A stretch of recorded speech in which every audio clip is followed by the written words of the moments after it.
and welcome back to my channel. Today I wanted to just sort of, in a relaxed way, discuss 2023 and where I see my reading going. I'm not necessarily a big resolutions kind of person. I'm not really a goals kind of person. I'm very bad at following self-imposed deadlines, for example. It's why I'm always been very much a person who likes routine and like schedule that others create for me, basically. So yeah, I'm not exactly a goals and a resolutions kind of person, but I do like seeing patterns in my reading.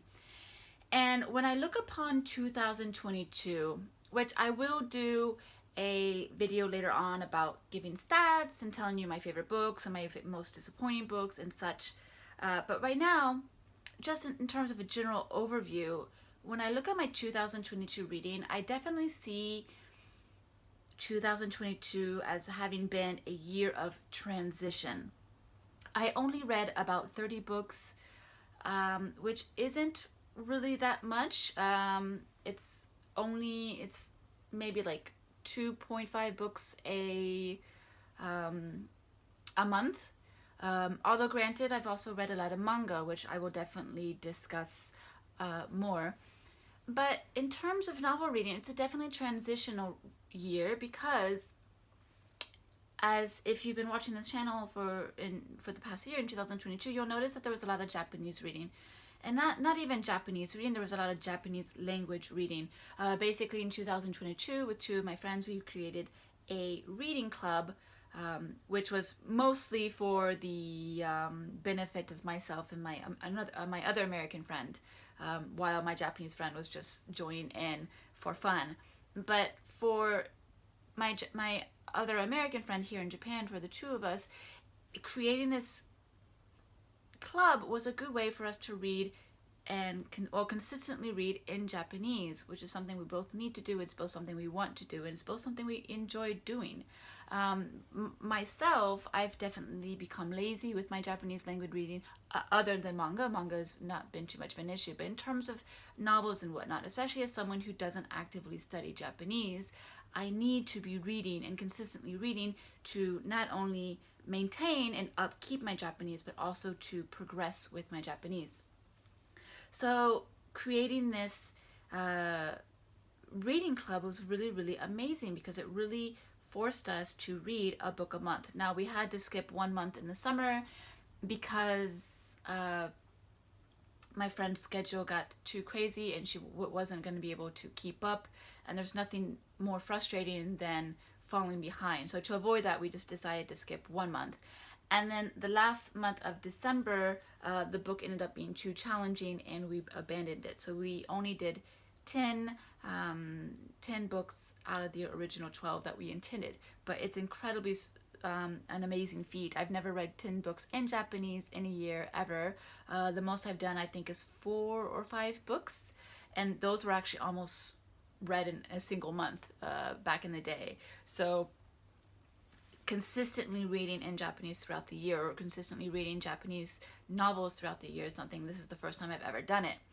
Now, because of that though, the mere fact that I was reading in one of my weakest languages makes it that it slows me down. It's going to slow me down a lot, and it's going to prevent me from reading more books. And then there's also the fact that if I'm reading in Japanese, I don't want to always be switching back to English or switching back to French, because as soon as you switch to your stronger language, it's a lot easier to just go in that direction and then forget to train your weaker language.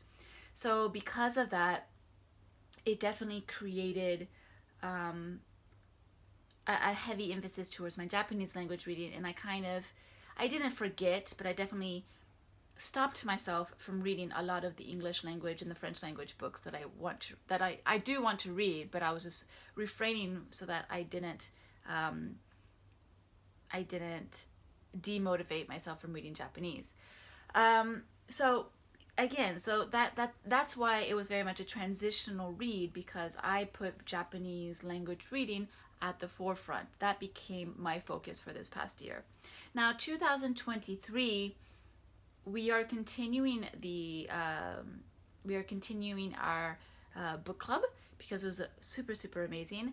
But we have decided to take breaks. So we decided we were going to read 3 books, take a break, 3 books, take a break. So we're going to take a break every quarter, which means this time we'll only read, what does that add up to? Nine books instead of 12. So we're going to read 9 books, take off 3 months. So what I'm hoping with this is that, one, we are hoping to up the page length of the books that we are reading. 2, we can up the difficulty of the books we are reading. The reading levels have been pretty low for quite a lot of the books that we've been reading. So we hope to be able to bump those up when we don't have to worry about reading a book every month. Also, it allows us to read other Japanese language books that we want to read individually, but we might not want to read as a group. So, for example, one of my goals in 2022 was to read a Jidai Shousetsu.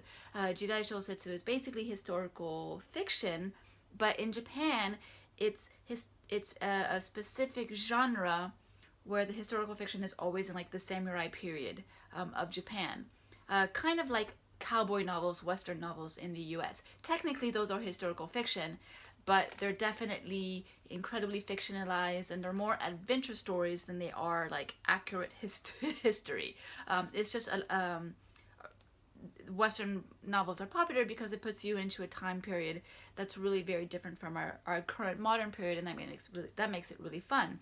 So I had this goal to read this Jidai Shousetsu back in 2022, and I never made it.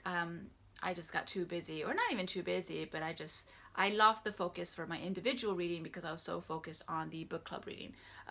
So this is one of those books that I will have the opportunity to read during those break and those rest months for our reading club in 2023. So I'm excited that this will finally happen, because that's been something that's been quite a goal.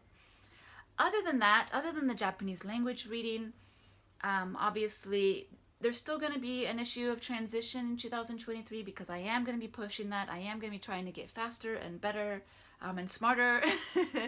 So there will still be that transitional period kind of feeling to the year, but I don't want to forget my English and French reading. This time around, I just want to read those books because I bought them for a reason, and I know I'm going to love the majority that I read. It's just without a doubt, I know the reading's going to be amazing. So I definitely want to go back to that.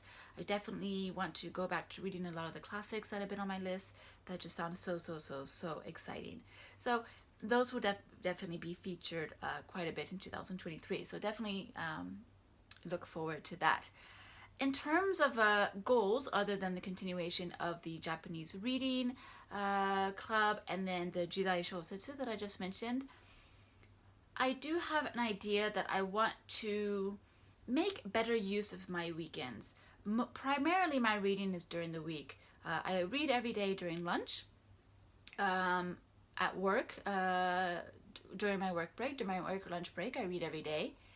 And then the evenings, when I have developed a good schedule, although lately I've been more focused on my phone, to be honest, but typically I go to bed at 10 p.m. and I read until midnight. That's typically my schedule. Again, due to sort of experimenting with different things in my schedule, lately I've been doing a lot of phone stuff between 10 and midnight, so I haven't been reading as much in the evenings, but typically that's my weekday schedule. Now the weekends, I barely read whatsoever. I have a lot of time to read, but I don't really read unless I'm on the train. Usually if I'm on the train on something, I put a really slim book or a manga and I just read at that moment, and I get a lot done on those train rides. Like, it's amazing how much I can read in just like a 30-minute train ride there and back. It's a really wonderful way to get a lot of pages in. But when it comes to it when I'm at home, I definitely struggle reading at home. Now the primary reason is because of the layout of my home. All of the main sunlight comes through this window that's in front of me, and this is my bedroom. And the last thing I want to do during the day is be in my bedroom, because if I'm in my bedroom, the only place I have to sit is on my bed, and if I sit on my bed, I'm going to take a nap that I don't need. I don't need to take naps. I'm not tired, but if I sleep on my bed, and especially if I'm my son and soaking in the sun, I'm like a dog. I will just take a nap. So and that's really, it's a waste of time for me because I'm not tired. So why should I take a nap when I'm not tired? So it, my home is definitely not a place where I feel comfortable reading. Is it doesn't, not during the weekdays. I mean not during the weekends. It just doesn't feel that great. So the idea is to find a way to make better use of my weekends, in terms of reading, because I do want to read. I just need to figure out how, where I don't just end up wasting time at home. So that's basically it. I feel there's nothing, I feel good about, I'm very happy with my 2022. I'm very proud that I read all those books in Japanese, and I'm very proud that I'm going to continue that in 2023. Now, I haven't mentioned manga yet. I've been very happy with my manga reading. I read, I believe, I haven't really done my stats here, but I've read about like 75 volumes of manga, which, is definitely the most manga I've read in the year. Now, can I do more than that? Yes, I totally can. I definitely can do that. And I think that will definitely, become part of the make use of my weekends a little bit better project. So manga's doing well. I actually did quite good about, not purchasing manga as well, unless it was, uh, new volumes that had just come out in a series that is ongoing.